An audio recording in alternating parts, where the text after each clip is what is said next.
Alors, Myriam, vous accompagnez des marques dans leur stratégie digitale. À quel moment le podcast devient-il un outil stratégique pour elles? Est-il adapté à toutes les entreprises ou seulement à certains créateurs, à certains secteurs, pardon? Alors d'abord, je tiens à vous remercier. On m'entend? 1, 2. Ouais. Oui, là on m'entend. Ok. Je tiens à vous remercier d'abord pour cette invitation. Merci Nawal et merci Salahdine également. Pour répondre à ta question, Nawal, aujourd'hui, il faudrait peut-être un peu qu'on contextualise les choses. Jusqu'à présent, on a vu le podcast démarrer dans des pays anglo-saxons avec une très forte tendance sur les réseaux sociaux pour justement se rapprocher finalement des audiences cibles. Donc ça a beaucoup démarré par des journalistes et puis ensuite par des influenceurs, créateurs de contenu, jusqu'à aujourd'hui se prolonger chez les marques pour justement se rapprocher encore plus de l'audience cible, parce que le podcast crée une relation de proximité et finalement une relation d'intimité avec la marque.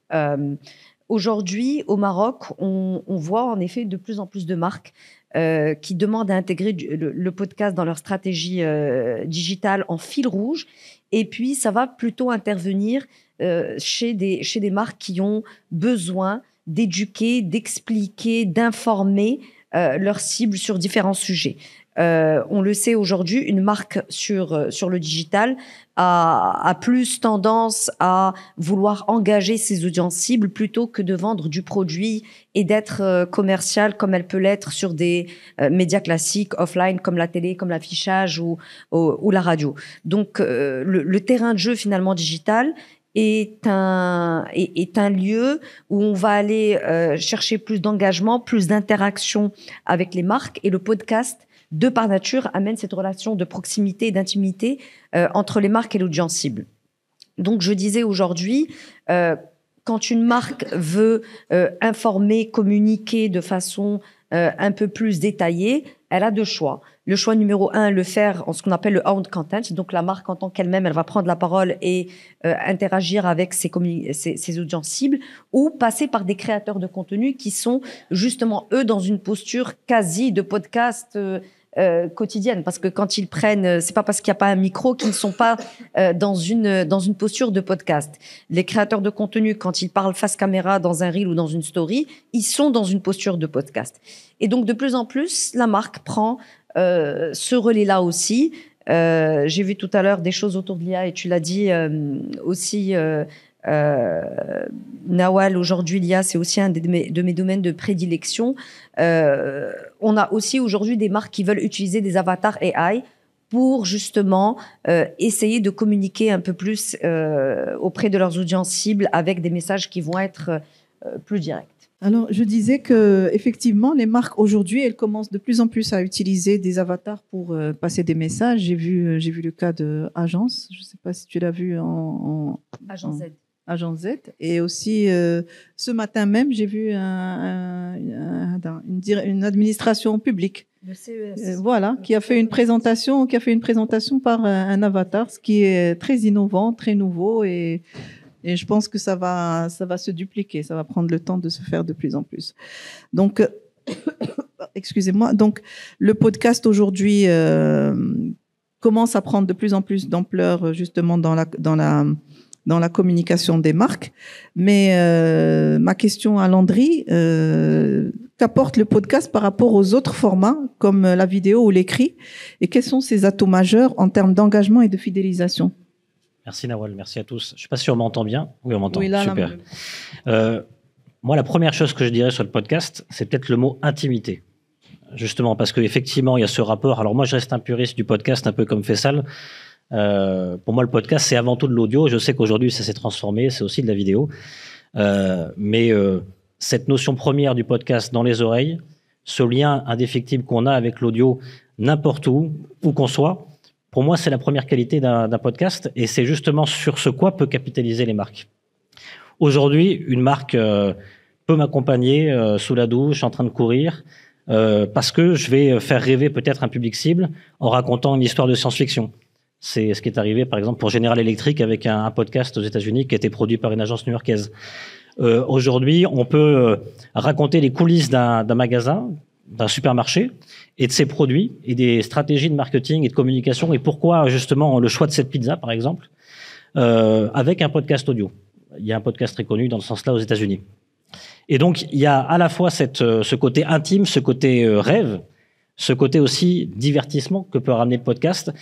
C'est une approche de communication qui est innovante parce qu'elle rapproche et elle connecte directement les marques, les coulisses de la marque, de sa fabrication, de ses méthodes, de son identité, de son ADN, avec un public qui n'est pas forcément averti, ou alors avec un public qui va apprendre davantage à la connaître. Donc moi, c'est ce que je dirais avant tout, intimité. Et je pense que le défi aujourd'hui, pour beaucoup, c'est vrai qu'on parle beaucoup d'IA, mais je pense que le principal défi, c'est de savoir raconter des histoires. Et raconter des histoires, c'est pas facile, c'est complexe. Il faut pouvoir se poser, faire du storytelling, analyser, être à l'écoute des marques. Et il y a derrière l'histoire, il y a de la composition, effectivement aussi, de la composition musicale. Si on réunit ces deux choses-là, on peut commencer, je pense, à performer et accrocher une audience et à garantir un succès sur le moyen ou sur le long terme pour des marques avec des résultats. Je pense que ça ramène aussi de la confiance. Un public assez jeune, ça peut ramener de la confiance à un public. Et justement, aujourd'hui, avec cette profusion des podcasts, de plus en plus de marques et de personnes ont recours justement aux podcasts pour soit passer leur message ou faire de la promotion. Donc, on a une éclosion des studios, des podcasts.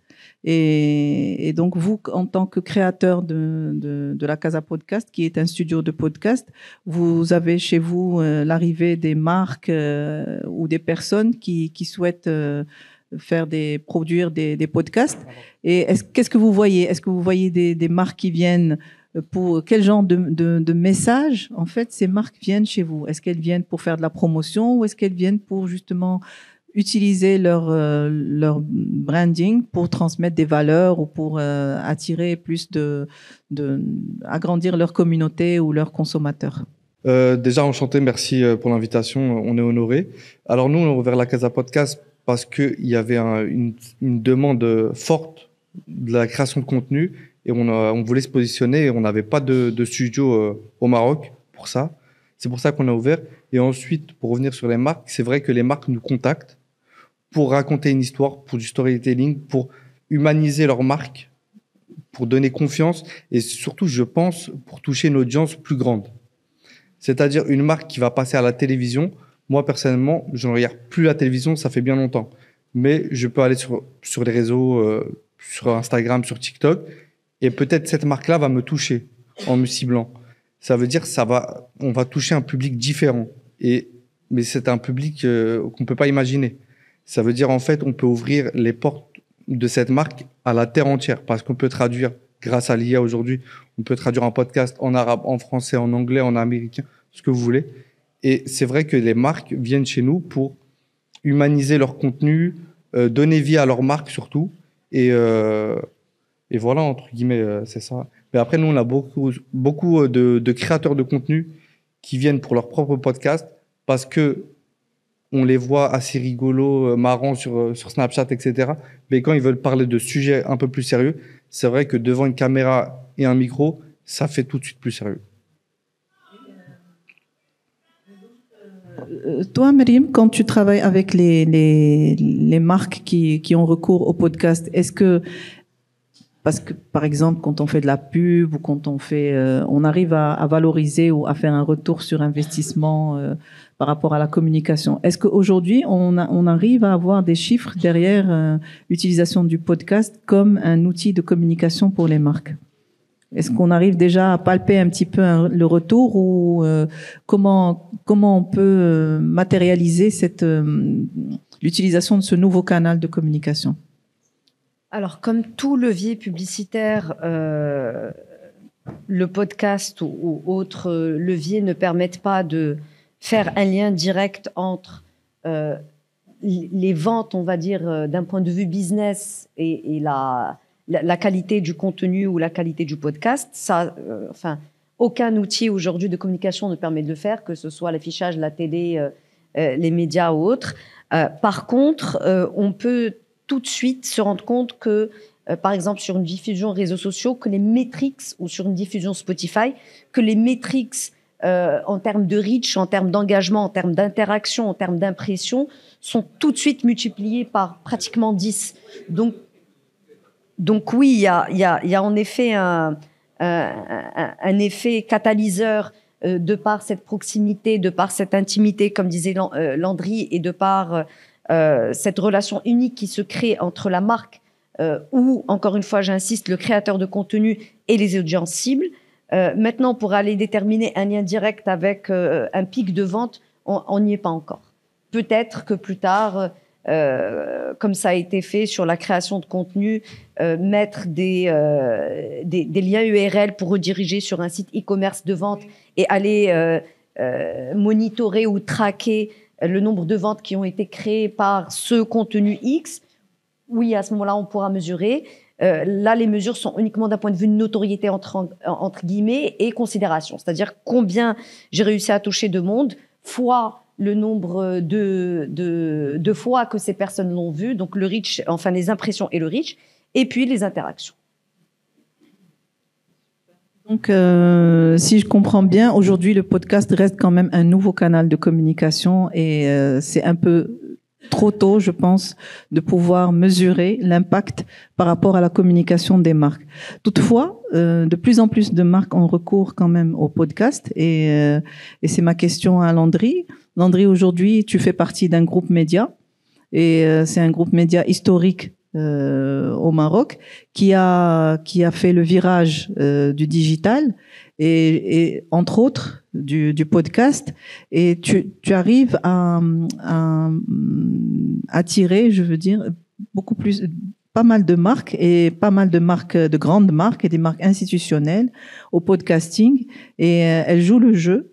Et comment tu arrives comment tu t'y prends en fait pour attirer ces marques et pour qu'elles soient convaincues que c'est un bon canal de communication pour elles? Pour moi, l'objectif d'une marque, alors oui, on entend, l'objectif d'une marque, pour moi, principalement, c'est avant toute chose, si on parle de podcast vidéo, c'est d'être friendly. Et donc, il y a une difficulté ici, encore aujourd'hui, c'est de mettre à l'aise les personnes qui vont parler. Les mettre à l'aise, savoir poser des questions simples, parler simplement, et donc dégager des idées simples avec 2-3 chiffres simples. Ça paraît bête ce que je dis, et pourtant c'est encore complexe. Et donc je crois que la première qualité qu'on essaie de mettre en avant à travers la GLM Factory, donc qui est une agence interne du groupe Le Matin qui fait de la création de contenu, justement c'est ça. On va voir un client, on détermine un besoin, ça peut se positionner sur une thématique, et on va d'abord et avant tout mettre l'accent sur cette capacité à parler, à véhiculer des idées, et puis ensuite on va directement s'intégrer dans la marque, puisqu'en fait on tourne in situ. Ça, c'est une philosophie qu'on a développée. On n'a pas de studio, on a juste une petite cabine de mixage. On est une équipe de 6 personnes pour l'instant, et donc aujourd'hui on se déplace entièrement in situ dans les sièges ou dans les magasins de ces entreprises pour pouvoir coller au plus à leur ADN. Et je pense que c'est la meilleure chose à faire. Pour une marque, je pense que c'est la meilleure chose à faire, parce que tourner du contenu dans un studio, par exemple chez nous à la Casa Podcast, mais tourner du contenu d'une marque chez la marque, ça humanise directement. Ça veut dire en gros, c'est leur représentation, c'est leur ADN, parce que s'ils louent chez nous entre guillemets 1 heure de studio, on retrouve pas leur identité visuelle. Alors que si on tourne directement chez eux, l'identité visuelle est déjà présente. Et justement, en parlant de marques qui vont en immersion dans leur entreprise ou à l'extérieur, quand elles vont dans des studios, comment ça fonctionne? Parce qu'on sait que, par exemple, quand on va acheter de l'affichage, on va acheter des panneaux publicitaires sur les réseaux sociaux, on va acheter du sponsoring pour faire connaître sa marque. Et en studio podcast, comment ça fonctionne? Parce que cette entreprise qui va venir chez vous pour faire sa promotion ou pour parler de sa marque ou pour parler à ses consommateurs. Comment vous monétisez ou comment vous chiffrez justement l'utilisation de vos studios? Oui, pour nous, c'est assez simple. En fait, on a 3 offres qui est vraiment simplifiée. Une sans montage où vous repartez avec vos rushs tout simplement. Une avec un pré-montage, c'est-à-dire qui est prête à la diffusion pour YouTube ou n'importe quelle plateforme. Et une avec montage où là, c'est un brief de la marque qui nous dit à telle minute on veut ça, on veut une intro dynamique, un générique de fin, etc. Donc on s'adapte aux clients.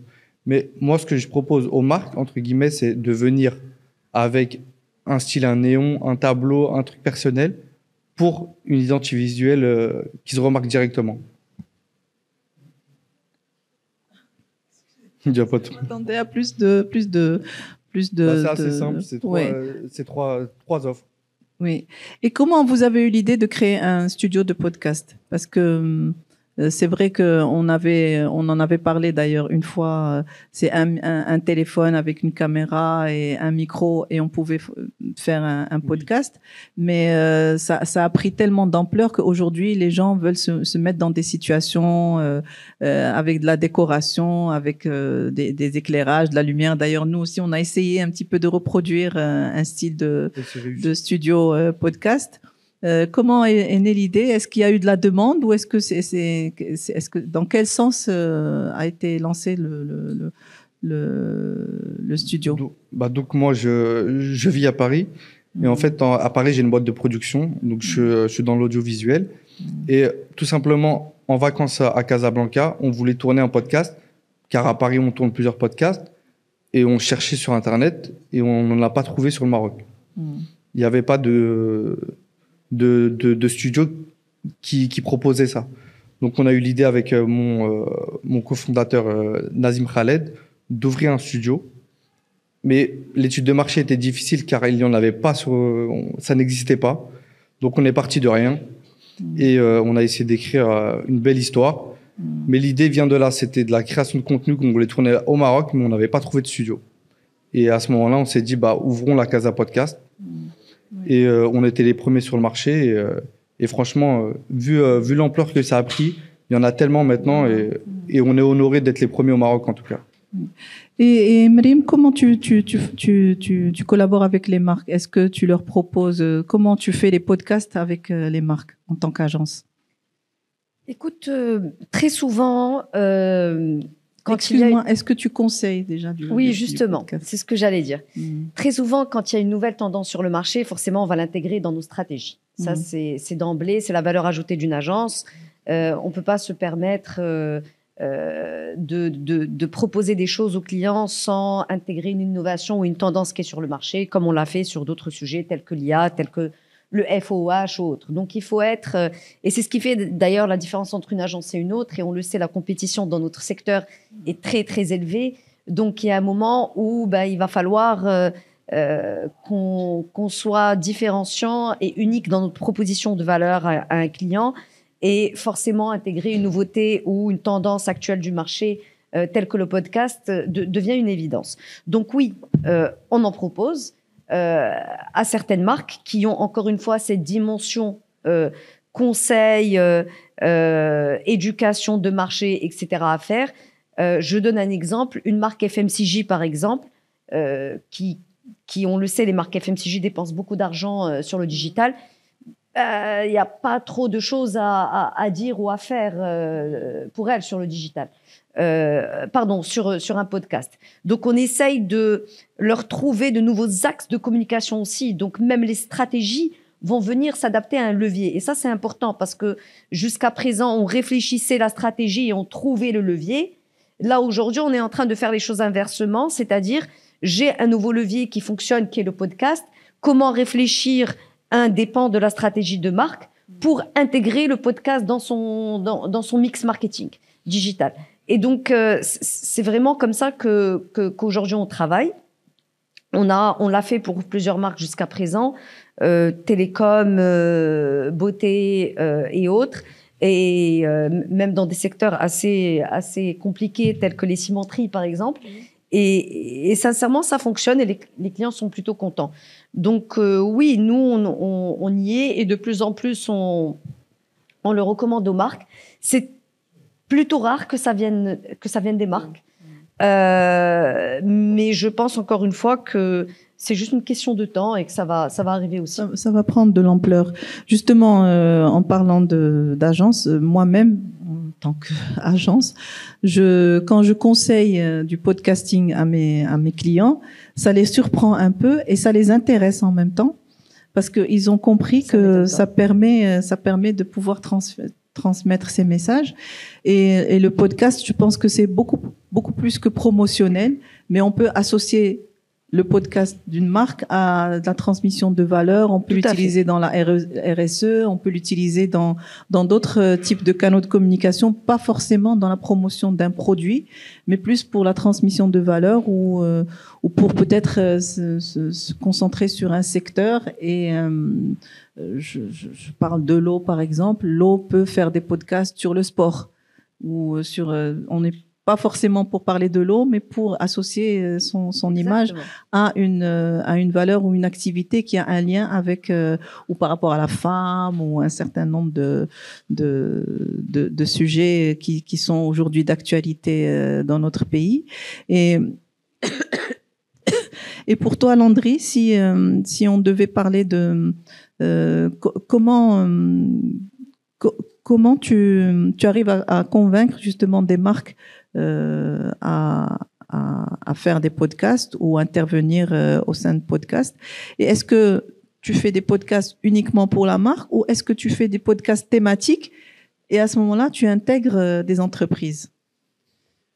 Non, pour l'instant, on a fait des podcasts principalement pour YouTube pour des marques sur demande. C'est vrai qu'effectivement, il y a de plus en plus de demandes ou de renseignements, de vente d'informations sur des accompagnements en termes de podcasts audio aujourd'hui, y compris par des grands groupes. Donc ça commence. Je pense que c'est une bonne chose. Je pense qu'il faut pouvoir expliquer que c'est un moyen de communication totalement différent et qui permet justement de laisser des empreintes. Aujourd'hui, on a principalement un grand groupe bancaire qui nous fait confiance sur du podcasting vidéo YouTube. Mais vraiment, ce qu'on souhaite aujourd'hui, c'est toucher un maximum de monde avec cette qualité narrative. Parce que c'est vrai qu'il y a plusieurs typologies de podcasts. Il y a le podcast narratif, il y a le podcast conversationnel. Le podcasting vidéo, pour l'instant, aujourd'hui, pour nous, c'est du conversationnel. Le podcasting narratif sera plutôt un podcast audio. Mais je pense qu'il y a beaucoup de récits qui doivent se raconter.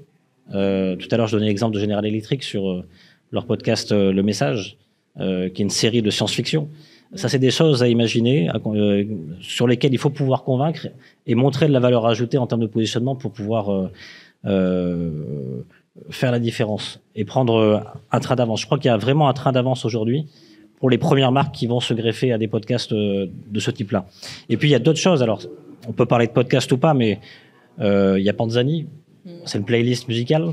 Je ne sais pas si vous connaissez ou pas. Il y a quelques années, une agence qui a fait une playlist musicale pour justement les cuissons des pâtes avec Panzani. Ça, c'est des choses aussi qu'on peut réfléchir pour faire vivre la marque au quotidien pour les clients que les marques souhaitent davantage fidéliser. Et je voudrais revenir sur un petit exemple de podcasting justement pour parler de l'intérêt de communiquer sur des sujets qui n'ont rien à voir avec la marque, mais qui accompagnent la marque. Aujourd'hui, le podcasting ouvre la voie à d'autres secteurs qui n'ont pas l'habitude de communiquer et qui peuvent utiliser le podcasting pour communiquer sur eux d'une manière originale. Je prends le cas, par exemple, d'un cabinet conseil qui travaille sur des thématiques spécifiques et qui peut monter un podcast, une thématique de podcast où il va inviter ses clients à parler d'un secteur particulier et ça permet de faire de la communication indirecte sur un cabinet qui on va dire, il n'a pas le droit de communiquer ou qui n'a pas l'habitude de communiquer. Donc le podcasting, je pense qu'aujourd'hui, il ouvre la voie à d'autres entreprises et d'autres secteurs qui n'ont pas l'habitude d'aller sur de la publicité simple ou de l'affichage ou du digital, et qui peuvent utiliser le podcasting comme levier de communication. Et j'en arrive à mon mot de la fin, c'est que pour vous, quel est le mot de la fin par rapport à l'utilisation du podcasting comme levier stratégique de communication? Alors, surtout ne pas hésiter à parler derrière un micro. Tout le monde est capable de le faire, surtout. Et c'est l'infini, en fait. On peut aller jusqu'à l'infini. Le podcast, c'est ouvert vraiment à tout le monde. Tant qu'on a une voix, on a quelque chose à dire, il n'y a pas de limite. Merci. Landry? Je dirais la même chose, effectivement. Après, effectivement, il faut savoir bien accompagner. Et puis, je redirais pour la 3e fois, mais juste raconter des histoires, c'est une compétence. Et je pense qu'il faut oser aussi. Il faut comprendre que les marques doivent oser se lancer dans des récits narratifs. C'est quelque chose qui peut être vraiment intéressant à explorer. Merci. Et Myriam, le mot de la fin, mais j'aimerais que tu y inclues l'IA.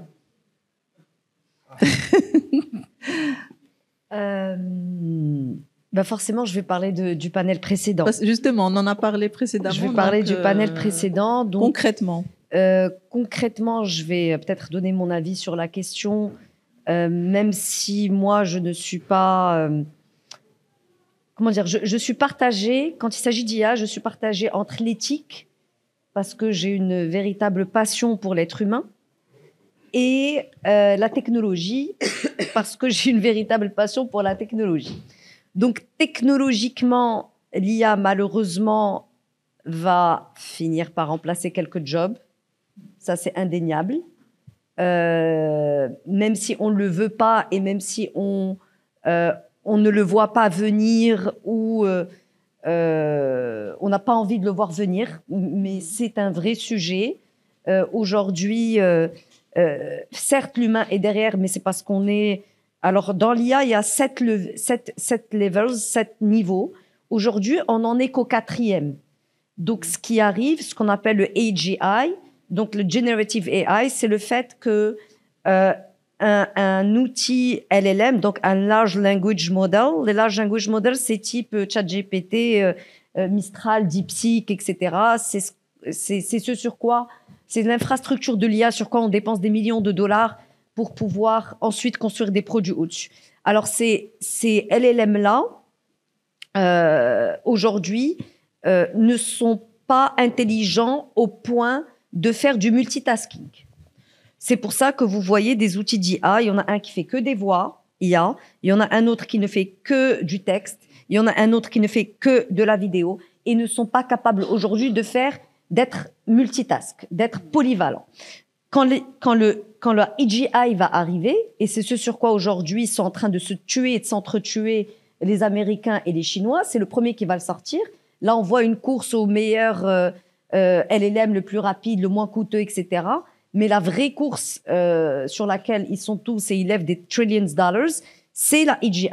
Et une fois qu'on arrivera à la AGI, ce sera des cerveaux, type cerveau humain, qui sont capables de traiter plusieurs tâches en même temps et de nous servir un output final, parce que dans l'IA, on parle d'input et d'output, qui seront capables de nous servir un output final qui est un produit fini. Parce qu'aujourd'hui, qu'est-ce qui se passe? Ce que vous a montré, par exemple, Imad, ou ce que je fais moi aussi à l'agence, c'est je prends la voix, je prends l'avatar, je prends le texte et je colle les choses ensemble. Ou je demande à un outil de les coller ensemble. Mais il n'y a rien qui est capable de tout faire en un coup aujourd'hui. Les Américains l'ont pas encore inventé, donc c'est pas au Maroc qu'on va l'inventer. Mais donc, c'est une histoire de temps, et le jour où ça va arriver, l'IA remplacera l'être humain. Donc, sur plusieurs sujets. Maintenant, évidemment, il faut qu'on soit derrière pour orienter. Je veux ci, je veux ça. Oui, l'IA, elle va pas se réveiller toute seule et te créer une vidéo. Il faut que tu appuies sur des boutons. Donc ça, c'est l'information principale. Ensuite, dans le cadre des podcasts, il y a tout à l'heure, madame, vous avez dit quelque chose de très intéressant, où je me rappelle, je crois que c'était vous, c'était l'émotion. Oui, l'IA ne sera jamais émotionnelle, ça c'est sûr et certain. J'ai créé des influenceurs IA. La principale chose que moi-même je leur reproche, c'est le manque d'émotion. Par contre, ce qui nous arrive, c'est que ces influenceurs AI qu'on a créés sont capables de répondre en différentes langues en messagerie privée. Et je me suis rendu compte en regardant ces messages que 99% des gens demandaient de l'aide et disaient qu'ils étaient déprimés, qu'ils avaient besoin d'accompagnement. Donc, et franchement, c'est incroyable parce que émotionnellement, j'ai vu des choses qui m'ont fait vraiment très très mal au cœur de voir à quel point la société marocaine, et je fais une parenthèse, est malade et fatiguée et non accompagnée psychologiquement. Et donc, on se rend compte que l'IA peut être aussi un support psychologique pour certaines personnes. Donc, je remets dans le contexte. Techniquement, oui, et c'est pour ça que je vous dis, par passion technologique, je peux vous dire que l'IA prendra certains jobs, mais par contre, humainement et éthiquement et émotionnellement, non, parce que j'ai envie de continuer à croire en l'être humain. Voilà. Merci. Alors, je voudrais pour conclure notre premier panel dire que finalement, le podcast reste et va devenir un pilier de communication et de brand content également, parce que on y met du contenu pour que ça soit attractif et pour que ça soit audible. Il est encore émergent au Maroc, mais il est amené à se développer et à connaître des beaux jours pour son développement et tout à l'honneur et au service des entreprises et des marques. Et merci. Merci beaucoup.